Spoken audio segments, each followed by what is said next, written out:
What's happening? Get one SirJames coming at you guys with another Star Wars Galaxy's Edge product review, and today we're here to finally take a look at the Darth Vader Legacy Lightsaber, so let's go ahead and get started.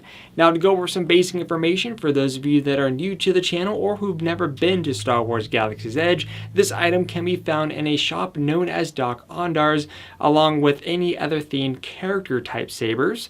Now, this item used to cost the retail price tag of $110, but since it came back in stock, this unfortunately got a price increase from $110 to now the new price tag of $130. And of course, all you get with the Darth Vader Legacy Saber is, of course, the packaging itself, along with the hilt, and that is it. If you wish to purchase a blade, Doc Ondar's does offer two different lengths. You have the 26-inch option for $45 or the 36-inch blade for $50. Do keep in mind that if you are an annual pass holder member, the discount will not apply to the saber hilts. However, they do work on the blades and accessories to go along with them. So let's go ahead and now get to the initial packaging. As I stated before, the packaging is very straightforward, and with a bit of weathering, these crates will look much better. Push the button, and thus the saber blade. Now, thus pushing the button, we'll review the Darth Vader Legacy Lightsaber hilts. So let's go ahead and put this off on the side here.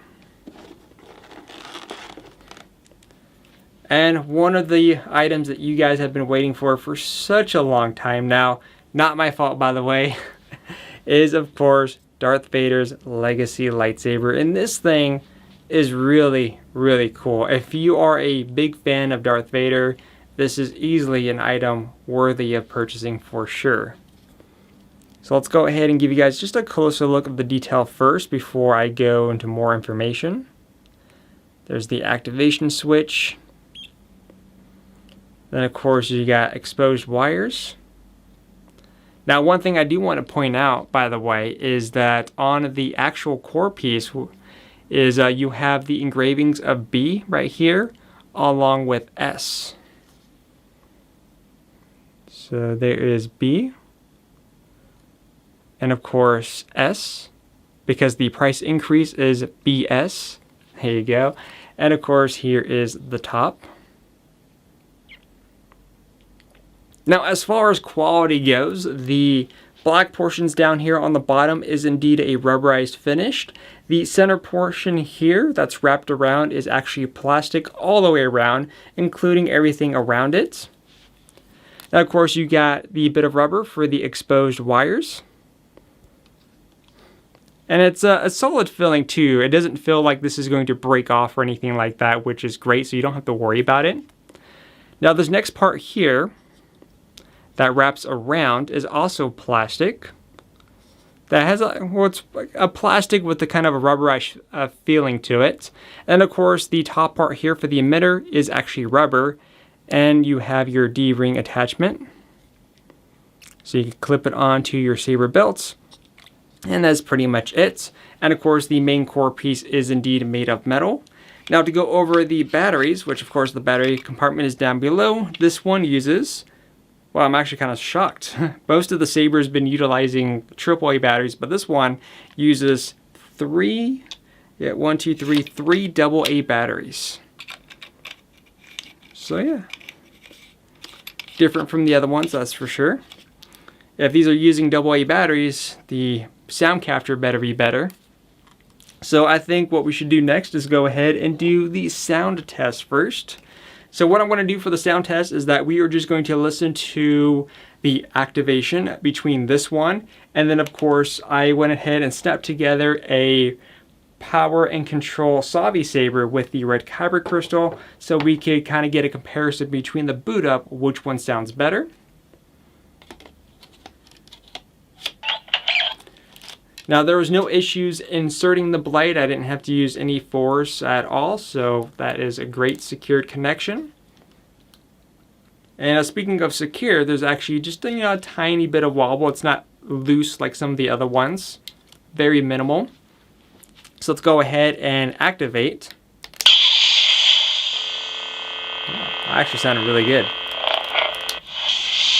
So what I'm going to go ahead and do is to activate this a couple more times before I bring over the Sabi Saber. So once again with the Vader Legacy Saber.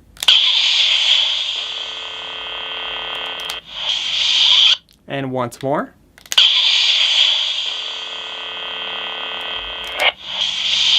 Alright, so before I bring over the Sabi Saber, one thing I do want to point out, at least on this one here, is that the activation switch was a bit of a... Let me remove this first. Was a little bit of a struggle to initiate because this one actually had to put a little bit more force in it just to get it to activate. So I just want to kind of point that out, at least on this one. I don't know if it's a common issue or not.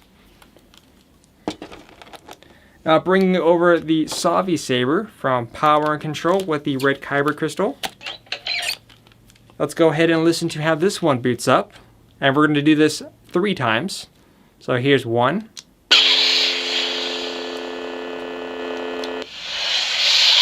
Here's 2. And here's number 3.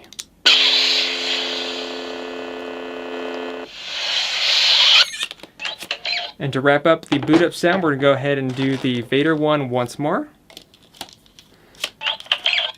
And then here's Vader.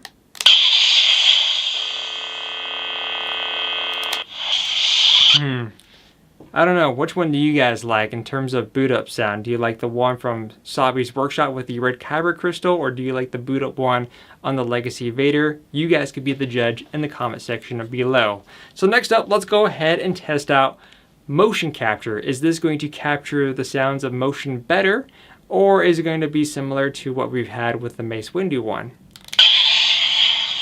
So now that's activated.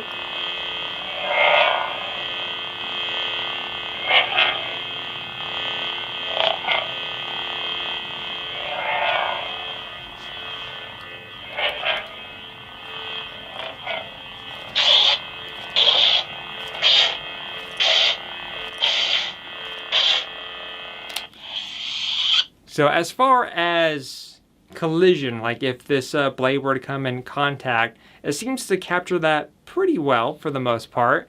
As far as motion capture goes, it's kind of a hit or a miss. I mean, it's definitely a huge improvement compared to the Mace Windu saber as far as the sound goes.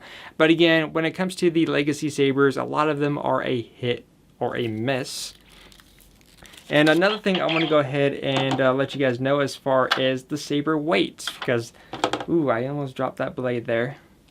Now, as far as the weight of the saber, it's not the lightest, nor is it the heaviest, or as Thanos would say, it's, perfectly balanced, and that is indeed true, because it feels comfortable to wield. So if it's something that you want to get just to mess around with, again, you're going to have no issues swinging this around. Just kind of keep note of the thick activation plate here, so if you're swinging this, you don't accidentally get your finger caught on that and drop it by mistake or anything like that. But as far as the saber goes though, I think it's a great looking saber, and if you guys have been on the lookout for a Darth Vader saber, this is easily worth the purchase in my opinion. Well, I hope you guys enjoyed this recent review. Tomorrow we are going to be taking a look at the Skywalker Legacy Saber, which is of course the one wielded by Anakin Skywalker and was passed down to Luke Skywalker. Until then, I'll see you guys in tomorrow's video.